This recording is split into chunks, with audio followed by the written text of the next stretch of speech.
Muling nagpulong ngayong araw ang mga mayor ng Metro Manila sa mismong tanggapan ng MMDA sa Makati. Sinabay naman ang pulong doon ng protesta. Naiulat on the spot sa pamagitan ng telepono si June Veneracion. June?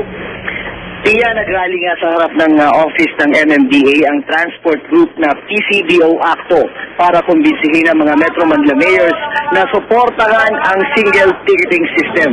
Ang single ticketing system ang tinutulak ng mga transport groups kapalit ng kasalukuyang sistema na bawat syudad at munisipyo ay may kanya-kanyang panikit sa mga traffic violators na isa sa mga dahilan para maglunsad ng nationwide transport strike kamakailan. Itinaon ng PCDO Acto ang kanilang rally dito sa MMDA sa ginaganap na meeting ng mga Metro Manila mayors sa opisina ni MMDA Chairman Bayani Fernando at pangunahin sa mga isyong pinag-uusapan ang single ticketing system proposal sa Metro Manila. Yun nga lang, hindi lahat ng mga alkalde ay dumating dito.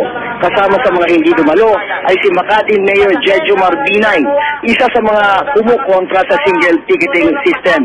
Pero dumating naman ang kanyang representative. Patuloy tayong mag-aantabay dito, Pia, sa kahihinat na nitong sinasagawang meeting dito sa loob ng opisina ni MMDA Chairman Bayani Fernando. At yan muna ang pinakasariwang balita mula rito sa tanggapan ng MMDA. Pia? Maraming salamat, June Veneracion.